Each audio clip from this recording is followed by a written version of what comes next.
The UK government has unveiled a new strategy for dealing with grooming gangs. Rishi Sunak has said we can't let political correctness or cultural sensitivities stand in the way of dealing with this crime.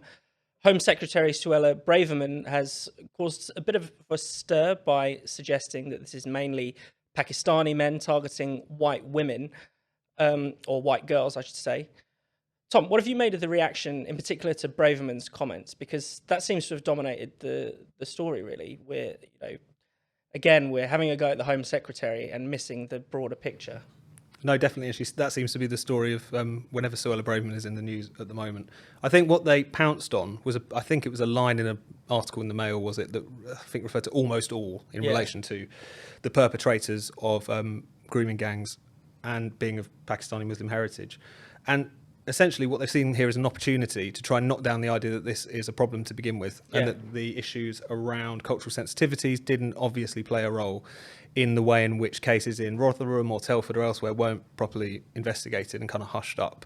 Now, of course, the information in this area is incredibly patchy by dint of the fact that a lot of these crimes have never been properly prosecuted. They go back decades and decades. A lot of them of the perpetrators are walking frees, and there is an array of studies and so on, but what you see is so much dishonesty in the way in which these problems are talked about. So everyone's been pointing to this Home Office report in 2020, which essentially concluded that the data wasn't good enough to make any kind of hard and fast claims about which group might be more likely to be perpetrators of a particular crime. It did, however, also point to the fact that roughly it seems, because we are a white majority country, the majority of the perpetrators is going to be white, but there are also studies which suggest ethnic minorities are disproportionately represented. But there's been an array of other studies, of course. There's one that Rakib Hassan, who writes for Spiked, has pointed out in 2020, which looks at prosecutions. It finds that people with Muslim-sounding names, particularly those of Pakistani heritage, predominate prosecutions. And what's interesting about that side is it explodes the idea that this is an Asian-wide phenomenon. It says that it's not about being from Bangladesh, it's not about being from India, it's not about being Hindu. I think in the case of Hindus, that actually had a negative effect on your likelihood to be in these prosecution figures. It is there is an overrepresentation. Now, an overrepresentation does not mean almost all. We also don't have the data across the piece to make any kind of hard and fast claims. But considering that the fact that there's been so many reports now into places like Rotherham and Telford, where you have very detailed official reports which do point to either a predominance or a majority of Pakistani perpetrators, or at least ones who are described as Pakistani or Asian, that this is clearly a problem that needs to be confronted. And also those reports also point to the fact that in those localities, it was the fact that that detail led to these cases being dismissed. Exactly. And that's one thing that this debate, when people want to raise this particular issue, there is a particular issue here, it's not purely because people want to have a kind of slam dunk argument about which group is doing it and which isn't. That's an absurd way to look at it. The issue is the profile of the perpetrator, and potentially the profile of the victims as well in some instances, leading to these crimes not being treated as seriously? Is it changing the response because of widely discussed concerns around cultural sensitivities, political correctness? People have various different ways of describing it. That is something that does need to be tackled. I think the problem is that any opportunity that certainly the mainstream media, certainly figures in the Labour Party, many of these crimes have taken place in Labour constituencies, find to just rubbish the idea that there was any problem to begin with, that there's no there, they want to say all the time. They'll take it, but it doesn't take away from the dishonesty of what it is they're doing, and it's certainly an injustice to the literally thousands of young women who have been affected by this industrial scale abuse. And Andrew, I mean, what do you make of the sort of claims that to raise these kinds of issues is far right, or it's, dog whistle politics? Some have accused Suella Braverman of indulging in. Well, that is to repeat precisely the problem that we started out with, which is people failing to investigate crime because they didn't want to appear as being racist. So now it'll be, we don't want to pursue this anymore because we don't want to appear to be far right. And, I'm a free speech absolutist, but I'd love if we could ban the phrase dog whistle. It's a nonsense phrase.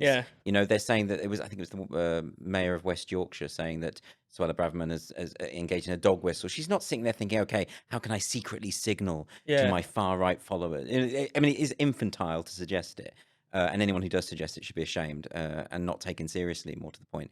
But yeah, I mean, clearly, as Tom alludes to, it is the case that a lot of these investigations weren't taken on board, weren't often reported on, You know, as Julie Bindel found at The Guardian, she was trying to break the story and they were saying, no, you can't because, Yeah. you know, it might be perceived as racist.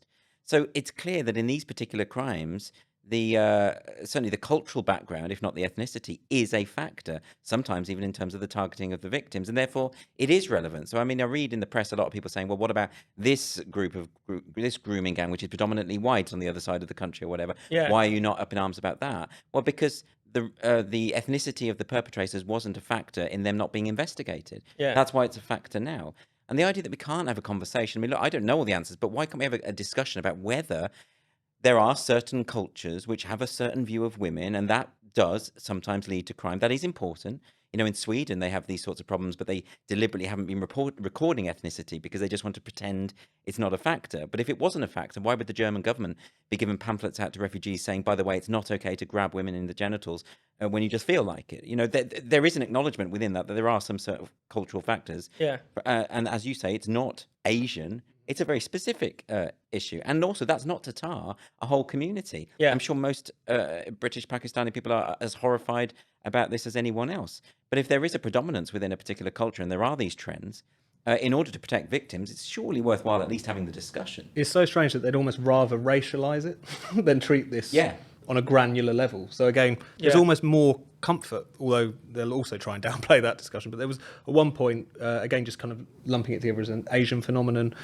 Again, they'd rather racialise it and talk about these things specifically. Because as you say, when you're talking about cultural problems, you're not talking about a culture that washes across a whole particular group, if that's British, Pakistanis or whatever. There's from some very specific profiles here, depending on the cases you're talking about. Sometimes extended families engaged in this kind of abuse. I mean, this is not something that you're tarring all British, Pakistani people with one brush, but there is something so incredibly obnoxious about the way in which this issue is talked about, because it does show that when you're talking about society, but even when you're talking about the most grotesque crimes, that there is still this hierarchy of victims and hierarchy of perpetrators. So if it's underclass girls, effectively, many of them in care, many of them not with anyone looking out for them, many of them white, many of them not, as the case is in some instances, they're not really worth bothering about. They have no platform in society. They're not going to get a Guardian journalist interested in their story tomorrow. And then you have, again, this kind of hierarchy of perpetrators where it doesn't do to talk about crime if it's committed by certain types of people. That's an obnoxious position. I also think if people are genuinely concerned about allowing this issue to be hijacked by the far right or allowing it to be used to drive divides between communities, the worst thing you could possibly do is what we've done over the course of the past 20 years or so, which is to refuse to talk about it and create a situation where the only people who are willing to talk about it were the Tommy Robinsons of this world, which was more or less the case until about 5 minutes ago.